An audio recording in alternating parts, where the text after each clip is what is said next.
औज़ुबिल्लाहिमिनश्शैतानिर्रजीम बिस्मिल्लाहिर्रहमानिर्रहीम। रहमत दा जद पानी लगा तां होया हरिया, हर हर डाली ने फल पाया, सिर धरती जद धरिया। मक्खण जट पंजाबी चैनल वालों एक नवी पंजाबी बैठक लैके मक्खण जट अपने बजुर्गों नाल तुहाडी खिदमत च हाज़र।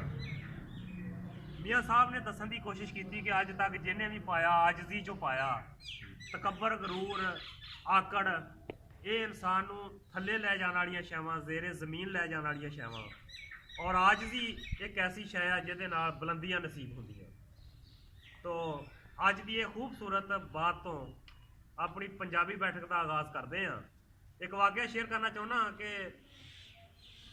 मक्का मुकरमा का वाकया इब्ने जरीर रहमतुल्लाह अलैह जिहड़े कि माजी दे बहुत बड़े मुहद्दस होए ने, अहले इलम, अहले अदब और अहले नज़र, उन्होंने सामने जदों इब्ने जरीर का नाम आउंदा वो अदब नाल अखां नीवियां कर लेंदे। उन्हां को इन्ना शरीयती मुहम्मदी का इलम सी। वो अपनी एक तहरीर च लिखते हैं कि मक्का मुकरमा च एक सुबह मैं जदों तवाफ करने वास्ते गया तो एक खरासानी बजुर्ग जिहड़ा खरासान तो हज बैतुल्ला वास्ते आया सी, उन्हें ऐलान किया कि तमाम लोग सुन लो कि मेरी एक थैली सी, उहदे च 1000 दीनार सी, वो मेरी थैली वो गुम हो गई आ। वो जिस किसी ने दे भी हथ लगी होवे, किसी नूं मिली होवे, वो मेरे तक पहुँचती कर देवे, मैं उसका हकदार हाँ। अगर किसी ने मैनू वो ना पहुँचाई तो मैं रोज़ क्यामत अल्लाह की बारगाह च इसदा सवाल करांगा। इब्ने जरीर ने भी वो ऐलान सुनिया। ਉਹਦਾ ऐलान सुनने तो बाद मक्का मुकरमा के नवा का एक बजुर्ग वो करीब आ गया। वो खरासानी बजुर्ग नूं कहन लगा कि हज़रत साहब क्या ये अच्छी बात आ कि अगर तुसी नाल एक इनाम का ऐलान कर दो। उन्हें क्या इनाम का ऐलान की करा?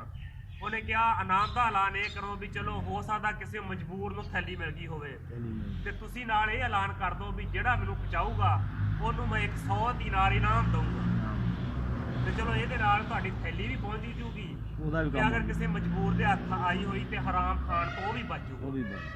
लेकिन वो खरासानी बजुर्ग ने वह मशवरा तस्लीम ना किया। उन्हें कहा मैं तो अपनी पूरी की पूरी रकम ही वापस लूँगा। ये गल सुन के वो मक्का मौसमा के नवा का जोड़ा बजुर्ग से वो खामोशी इख्तियार कर गया। लेकिन इब्ने जरीर ने जो बजुर्ग की बात सुनी वो बहुत कुछ जान गए। उस तो बाद तवाफ जो मुकम्मल हो गया तो इब्ने जरीर वो मशवरा देने वाले बजुर्ग का पिछा करके वो मगर चला गया। जो वो बजुर्ग आपके घर गया तो उन्होंने घर च गुफ्तगू हो रही सी। इब्ने जरीर की बीवी ये गल कह रही सी कि हज़रत साहब मैं तुहाडे नाल उमर गुजारी, लेकिन अज आपनूं 5वां फाका वा। हुण वो जिहड़ी तुहानूं थैली मिली आ उन्हां चों आपां इन्ना तो इस्तेमाल कर लईए कि मेरा तुहाडी जिहड़ियां 4 बच्चियां ते तुहाडी बुढ़ी माँ घर बैठी आ उन्होंने 2 वक्त का खाना मिल जाए। इन्हां तो चों आपां इस्तेमाल कर ही सकते हैं, कोई अय्याशी तो आपां नहीं करनी। लेकिन उस बजुर्ग ने अपनी बीवी का वो क्या मनन तो इनकार कर दिता। उन्हें आख्या कि मैं 70 साल सिदक च गुजारे आ, मैं 70 साल जोत बंदगी इबादत ते हलाल च गुजारे आ, हुण 5 दिनों के फाकियां ते मैं हराम क्यों खा लवां। तो इब्ने जरीर फरमाउंदे मेरी अखां च अथरू आ गए, मैं उसकी ये गल सुन के वापस आ गया। जो अगला दिन होया उस खरासानी बजुर्ग ने दोबारा ऐलान किया कि मैं कल भी ऐलान किया सी, मैं अज भी ऐलान करदा वां कि मेरी एक थैली गुम हुई आ जिहदे च 1000 दीनार आ। अगर वो जिन्हों मिली आ मैनू दे देवे, अगर उन्हें मैनू ना दिती तो मैं रोज़ क्यामत उत्ते सवाल भी करांगा, फिर उसका गिरेबान भी पकड़ांगा। वो खरासानी बजुर्ग दोबारा उहदे कोल आया। उन्हें कहा हज़रत साहब मैं कल भी तुहानूं मशवरा दिता सी कि हो सकता वो थैली किसी मजबूर के हथ आई होवे, किसी गरीब के हथ आई होवे, किसी माड़े के हथ आई होवे, तुसी कुछ ना कुछ ऐलान कर दो इनाम का।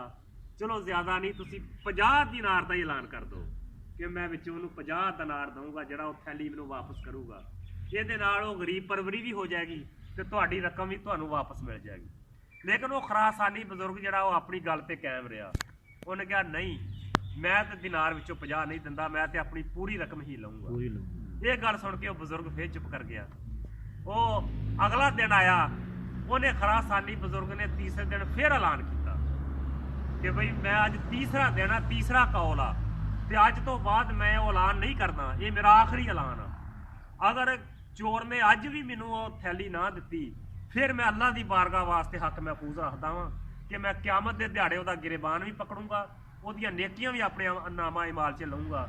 ਅਗਰ ਨਹੀਂ ਤੇ ਉਹ ਮੈਨੂੰ ਮੇਰੀ ਥੈਲੀ ਵਾਪਸ ਕਰ ਦੇਵੇ। ਉਹ ਬਜ਼ੁਰਗ ਨੇ ਤੀਸਰੇ ਦਿਨ ਫਿਰ ਮਸ਼ਵਰਾ ਦਿੱਤਾ ਕਿ ਚੱਲ ਯਾਰ ਤੂੰ ਇਦਾਂ ਕਰ, ਜ਼ਿਆਦਾ ਨਹੀਂ, 10 ਦਿਨਾਰ ਦਾ ਹੀ ਵਿੱਚੋਂ ਇਨਾਮ ਦਾ ਐਲਾਨ ਕਰ ਦੇ। ਉਹਨੇ ਕਿਹਾ ਬਜ਼ੁਰਗਾ ਮੈਂ 1 ਦਿਨਾਰ ਵੀ ਵਿੱਚੋਂ ਨਹੀਂ ਦਿੰਦਾ, ਮੇਰੀ ਥੈਲੀ ਵਾਪਸ ਮਿਲ ਜਾਵੇ, ਨਹੀਂ ਤੇ ਮੈਂ ਰੋਜ਼ ਕਿਆਮਤ ਐਲਾਨ ਕਰੂੰਗਾ। ਬਜ਼ੁਰਗ ਨੇ ਉਹਦਾ ਪੱਲਾ ਫੜ ਲਿਆ। ਉਹਨੇ ਕਿਹਾ ਫਿਰ ਆ ਜਾ, ਅੱਖਾਂ 'ਚ ਅਥਰੂ ਆ ਗਏ, ਆ ਜਾ ਤੇਰੀ ਮੈਂ ਥੈਲੀ ਤੈਨੂੰ ਵਾਪਸ ਕਰਾਂ। ਉਹਨੂੰ ਲੈ ਕੇ ਆਪਣੇ ਦਰਵਾਜ਼ੇ ਤੇ ਆ ਗਿਆ। ਇਬਨ ਜਰੀਰ ਕਹਿੰਦੇ ਮੈਂ ਵੀ ਨਾਲ ਨਾਲ ਪਿੱਛੇ ਤੁਰਿਆ ਆਇਆ। ਬਜ਼ੁਰਗ ਘਰੇ ਗਿਆ, ਲਿਆ ਕੇ ਥੈਲੀ ਉਹਨੂੰ ਫੜਾਤੀ ਵੀ ਆਹ ਲੈ ਥੈਲੀ, ਆਪਦੇ 1000 ਦਿਨਾਰ ਪੂਰੇ ਕਰ ਲਾ। ਉਹਨੇ ਆਪਦੇ 1000 ਦਿਨਾਰ ਗਿਣੇ, ਥੈਲੀ ਲੈ ਕੇ ਥੋੜੀ ਦੂਰ ਹੀ ਹਜੇ ਗਿਆ ਵਾ, ਤੇ ਉਹ ਬਜ਼ੁਰਗ ਉੱਥੋਂ ਵਾਪਸ ਆ ਗਿਆ।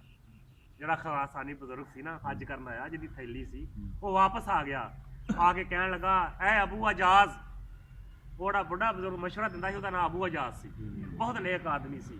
ਉਹਨੂੰ ਆ ਕੇ ਕਹਿਣ ਲੱਗਾ ਇਹ ਤਰਕਾ ਮੇਰੇ ਬਾਪ ਦਾ, ਮੇਰਾ ਬਾਪ ਜਦੋਂ ਫੌਤ ਹੋਇਆ ਉਹ 3000 ਦਿਨਾਰ ਵਿਰਾਸਤ ਛੱਡ ਕੇ ਗਿਆ ਸੀ। ਨਾਲ ਉਹਨੇ ਮੈਨੂੰ ਨਸੀਹਤ ਕੀਤੀ ਸੀ ਕਿ 1000 ਦਿਨਾਰ ਗਰੀਬ ਤੇ ਮਸਕੀਨ ਦਾ ਵਾ, 1000 ਦਿਨਾਰ ਤੂੰ ਆਪਣੇ ਗਰੀਬ ਰਿਸ਼ਤੇਦਾਰਾਂ 'ਚ ਤਕਸੀਮ ਕਰਦਾ ਵਾ, ਤੇ 1000 ਦਿਨਾਰ ਮੈਂ ਤੈਨੂੰ ਛੱਡ ਕੇ ਜਾ ਰਿਹਾ, ਤੂੰ ਮੇਰਾ ਬੇਟਾ ਵਾ, ਤੇ ਮੈਂ ਤੈਨੂੰ ਪਰਹੇਜ਼ਗਾਰ ਤੇ ਸਹੀ ਹੱਕਦਾਰ ਪਾਇਆ ਵਾ, ਇਸ ਕਰਕੇ ਇਹ ਪੂਰੇ ਦਾ ਪੂਰਾ 1000 ਦਿਨਾਰ ਮੈਂ ਤੈਨੂੰ ਦਿੰਦਾ, ਇਹ ਤੇਰਾ ਵਾ, ਇਹ ਕਬੂਲ ਕਰ ਲਾ। ਇਹ ਹਲਾਲ ਕਮਾਈ ਆ, ਤੇਰੇ ਤੇ ਵੀ ਹਲਾਲ ਆ, ਔਰ ਤੇਰੀ ਸਾਬਤ ਕਦਮੀ ਤੀ ਮੈਂ ਤੈਨੂੰ ਦਿੱਤਾ ਵਾ। ਮੈਂ ਤੈਨੂੰ ਅਜ਼ਮਾ ਰਿਹਾ ਸੀ, ਮੈਨੂੰ ਪਹਿਲੇ ਦਿਨ ਹੀ ਮਹਿਸੂਸ ਹੋ ਗਿਆ ਸੀ ਕਿ ਮੇਰਾ 1000 ਦਿਨਾਰ ਤੇਰੇ ਕੋਲ ਆ, ਤੇ ਉਹ ਦੇ ਕੇ ਤੇ ਰੁਖਸਤ ਹੋ ਗਿਆ। ਤੇ ਇਬਨ ਜਰੀਰ ਫਰਮਾਉਂਦੇ ਕਿ ਮੈਂ ਇਹ ਗੱਲ ਸੁਣ ਕੇ ਵਾਪਸ ਮੁੜਨ ਲੱਗਾ, ਤੇ ਉਹ ਹਜ਼ਰਤ ਅਬੂ ਅਜਾਜ਼ ਨੇ ਮੈਨੂੰ ਆਵਾਜ਼ ਮਾਰੀ, ਐ ਇਬਨ ਜਰੀਰ ਮੇਰੀ ਬਾਤ ਸੁਣ ਜਾ, ਮੈਂ ਪਹਿਲੇ ਦਿਨ ਤੋਂ ਹੀ ਤੈਨੂੰ ਵੇਖ ਰਿਹਾ, ਤੂੰ ਮੇਰਾ ਪਿੱਛਾ ਕਰ ਰਿਹਾ, ਮੈਂ ਭੁੱਲ 'ਚ ਨਹੀਂ ਸੀ, ਮੈਂ ਤੈਨੂੰ ਵੇਖ ਰਿਹਾ ਸੀ, ਤੂੰ ਮੇਰਾ ਪਿੱਛਾ ਕਰ ਰਿਹਾ, ਇਹਦੇ ਚੋਂ 100 ਦਿਨਾਰ ਮੈਂ ਤੈਨੂੰ ਦਿੰਦਾ, ਆਪਣੀ ਰਜ਼ਾ ਨਾਲ ਦਿੰਦਾ ਵਾਂ, ਤੇ ਇਹ 100 ਦਿਨਾਰ ਲੈ, ਇਹ ਹਲਾਲ ਦੀ ਕਮਾਈ ਆ, ਇਹਨੂੰ ਸੋਚ ਸਮਝ ਕੇ ਖਰਚ ਕਰੀ, ਤੇ ਇਹ ਤੇਰੇ ਤੇ ਹਲਾਲ ਆ।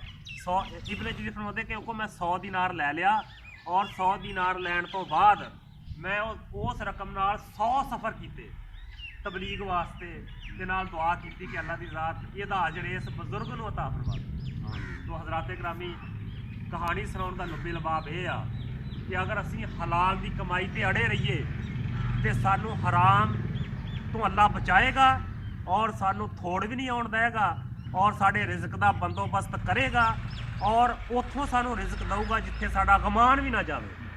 ਉਹ ਬਜ਼ੁਰਗ ਹਰਾਮ ਕਰਕੇ ਵੀ ਉਸ 1000 ਦਿਨਾਰ ਲੈ ਸਕਦਾ ਸੀ, ਲੇਕਿਨ ਉਹਦੇ ਵਾਸਤੇ ਕਬਰ ਦਾ ਅਜ਼ਾਬ ਬਣਨਾ ਸੀ, ਹਸ਼ਰ ਦਾ ਅਜ਼ਾਬ ਬਣਨਾ ਸੀ। ਉਹ ਆਪਣੀ ਗੱਲ ਤੇ ਕਾਇਮ ਰਿਹਾ। ਅੱਲਾ ਦੀ ਜ਼ਾਤ ਨੇ ਹਲਾਲ ਤਰੀਕੇ ਨਾਲ ਉਹ 1000 ਦਿਨਾਰ ਵੀ ਉਹਨੂੰ ਪਹੁੰਚਾਤੇ, ਉਹਦੀ ਆਕਬਤ ਵੀ ਬਣ ਗਈ, ਉਹਦੀ ਜ਼ਿੰਦਗੀ ਵੀ ਬਣ ਗਈ।